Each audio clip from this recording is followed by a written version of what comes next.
If you've ever been with a man who says all the right things but never fully shows up, you've probably asked yourself, why does this keep happening to me? But what if the question isn't about who shows up, but who you are attracted to and why? Because the truth is, you aren't having bad luck. You aren't destined to save or heal all the emotionally unavailable men of the world. You're being drawn to something, and what you're drawn to often comes from what first hurt you. That's it. That's the blueprint. That's the pattern. And here we break that.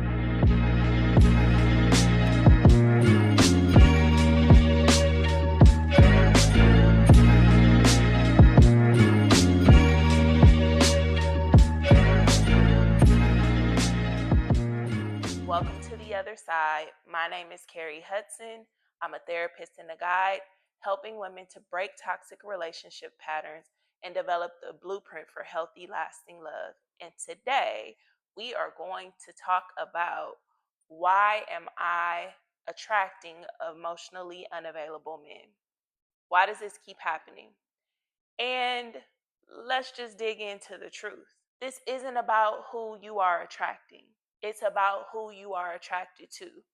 If you eat a meal outside, you're going to attract flies, but you don't invite those flies to have at the meal that you're eating. You shoo them away.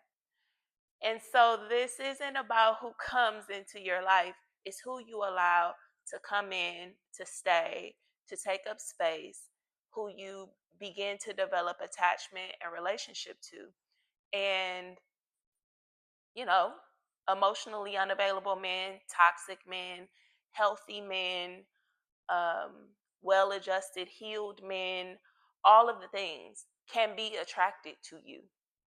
It's at least initial attraction, right? But the truth is that healthy men will only stay where there is a healthy woman. Likewise, a healthy woman will only stay where there is a healthy man. There has to be some productivity, um, some alignment, right, in order for two healthy people or two people to come together, whether they're healthy or not. And the hard pill to swallow in this is that I'm attracting emotionally unavailable men, right?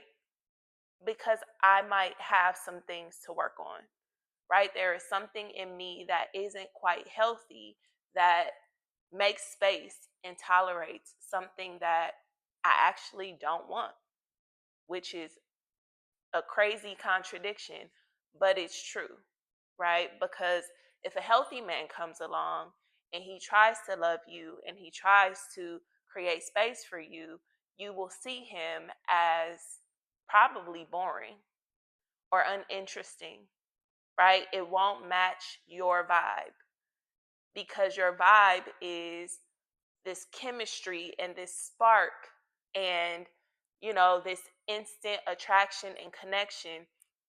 You want fire out the gate, right? Whereas a healthy man would present with a slow burn.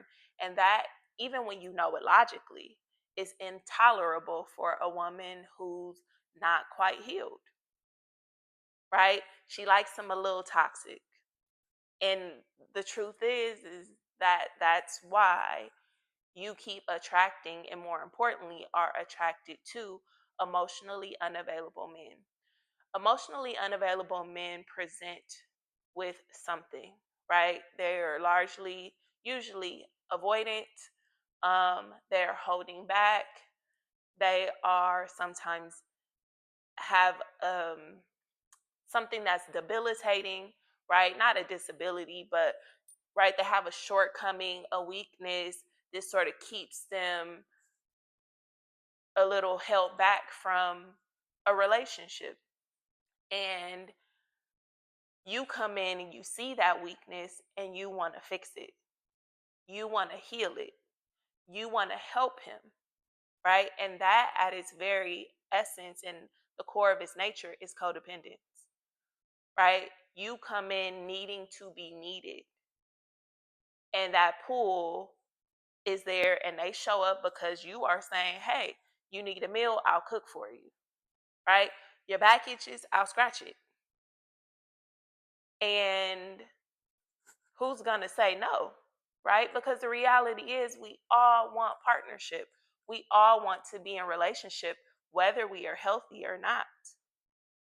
And we will be in a relationship at the level of our healing, for lack of a better way to put it. And so when you show up and you see someone with shortcomings and you instantly race in to fix them or to meet them, you are basically saying, hey, emotionally unavailable man, come on in and have a seat. And that's really at the essence of it, at the core of it, right? That is the essence of the mindset that welcomes in an emotionally unavailable partner. You are attracted to people who need you, not people who just desire you, people who are interested in you, right? And if we dig deeper into that, that's because you have no interest or no desire for your own self, right? You probably struggle with spending time alone, meaningful time alone, not time alone watching TV, not time alone sleeping, although some people even struggle with that, but being able to take yourself on a date, sitting at a park and just sitting with your own thoughts and observing the people, and maybe taking yourself to a restaurant, going to a movie, right? And some people have actually but grown comfortable with that because of more of a fear of people, right? So that doesn't always qualify you as like the healthiest of persons because you can do that, right? The picture of health often comes by looking in the mirror of your relationships. Relationships are mirrors. The people who you entertain, the people who you hang around, the people who you confide in are in large part a reflection of you, right? You might not be exactly like them. I don't necessarily subscribe to the birds of a feather flock together. Like you have to be exactly like them, but there is something complementary there, right? You push, they pull, right? That's sort of how I conceptualize it and how it works. Okay. So it's important for you to survey yourself and your relationship with yourself, because someone you might see as boring, who's actually really interesting and interested in you, you can't tolerate that, because what's boring about this is there's nothing for me to do. And that is really the essence of like this concept of the soft life that everyone's talking about. There is nothing for me to do. I don't have to work hard. This isn't struggle love, right? There's nothing, no chaos, nothing popping off, no drama. It's just peace. And this is the thing that most people out here, I hear, are craving and desiring, but they have no idea how to sit in it. Because peace doesn't come from without, it actually comes from within. And when you have that peace, that's what you attract, and that's what you are attracted to, right? So you can sort of see someone and recognize the peace in them. And then, based on your experience, you can see someone and also recognize the chaos in them. You can say, oh, I know your type. I'm not interested, right? And it will also cause you to take your time and to slow down in terms of developing relationships with people, because that spark drives you and most people crazy. Oh, there is a spark. Let's instantly do this thing, right? I have forgotten about all of my other priorities. I have instantly made you the center of my world. I'm waiting for you to call. I'm waiting for you to show up. I'm waiting for you to do what you said you were going to do, because that spark. And that spark tells you absolutely nothing about the heart of a person, right? So when you evolve and grow and heal and begin to embrace peace and start to live a more peaceful life, a life that's actually you connected to yourself, then you will begin to slow down and recognize what a significant risk it is to engage with people who are not peaceful. So you might present peacefully, but let me take some time and check you out, right? Let's date, let's hang out, let's get to know each other, let's talk on the phone. Let me just observe and collect data about you, right? And it doesn't take very long, because what I find is people tell you everything you need to know about them earlier on, right? The performance hasn't begun just yet. They are their most vulnerable selves within the first few interactions with them. And someone who is either emotionally unavailable or manipulative or otherwise toxic will then be observing you. You might not even be taking in everything that they are presenting with, but they are observing you so that they can begin to perform and show that they align with you. And in many ways, they already do, right? They have significant needs, they have significant shortcomings, they have significant holes and gaps that you are already ready to fill. That's alignment. And this is why you keep settling in to these types of relationships, even though they're exhausting and painful and confusing. So I really want to encourage you to not look at the emotionally unavailable men. This is an opportunity to take a look in the mirror, right? Because how you show up in relationship or not is a reflection of the relationship that you have with yourself, which is significant in relationships, right? Often think about how even the Bible talks about love your neighbor as yourself. Well, what happens if you don't love yourself? You are trying to pull that love and develop that love from a neighbor, and it's never going to satisfy. It will never satisfy that piece of love that you can only give to yourself. I use example all the time with clients and people that I work with in my group, that self-care is huge, and self-care is the language of self-love. And one of the most significant ways that we care for ourselves every day is we bathe, right? And you would not allow someone else to bathe you and feel clean and confident and walk outside. As a full grown adult, you just wouldn't do it, right?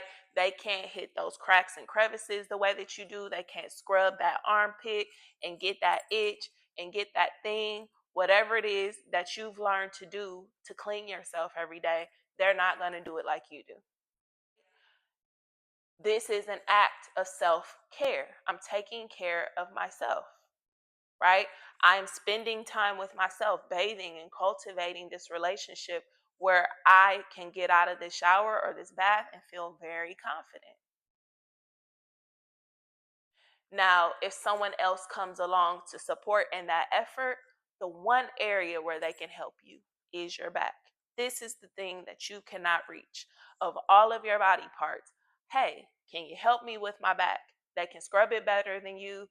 You know, they can get that itch. They can get areas that you can't comfortably reach on your own, right? You can get that scrub brush and then you don't need anybody. But in terms of support and relationship, right, being able to pull someone in to just do a smaller part, right? And so most of the times we are finding ourselves attracted to emotionally unavailable people or toxic people because we are trying to farm out tasks to them that we are supposed to do for ourselves, listening to ourselves, learning ourselves, loving ourselves, spending time with ourselves. Doesn't have to be to exhaustion, right? To the point of loneliness. But alone time is important, right? And independence is important. So I want to really encourage you to think about the relationship you have with yourself as it pertains to the relationships that you have with other people. And sometimes the telltale sign of maybe I need to pause on this, maybe I need to back up from dating, maybe I need to spend some time alone is how you are showing up and being shown up for in relationships. Because even if someone else is maybe far more codependent than you, so they are a giver, even though generally, it's hard to tolerate that. Someone who is intent on being needed can't always receive, right? So that relationship dynamic would always be a struggle. But even if that person was always giving to exhaustion, which some of us think we want, it would be crippling, right? No one wants to be smothered all the time because that's what it would feel like. And this issue is often about control in terms of codependence. So, again, I really want to encourage and admonish you to pause and not continue to look in the magnifying glass of these men and the people that you find yourself attracted to, but begin to pick up the mirror and to look at yourself, because that's where change lies. That's where patterns are broken. That's where love exists, right? Because love comes from love. When you love yourself, you won't tolerate anything less than someone who's going to show up in a loving manner. And the key is believing that that can happen for you. But you got to start with self-love. So I want to thank you for being with me today. If this resonates with you, and if you are struggling to see yourself and to understand what's happening, what is the dynamic at work, why do I keep doing this, I want to invite you to take the relationship pattern diagnostic. The link will be down in the description. You'll receive an email.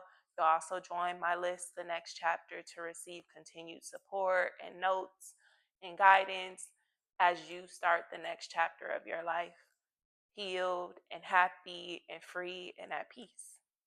Thank you for joining me today. See you next time.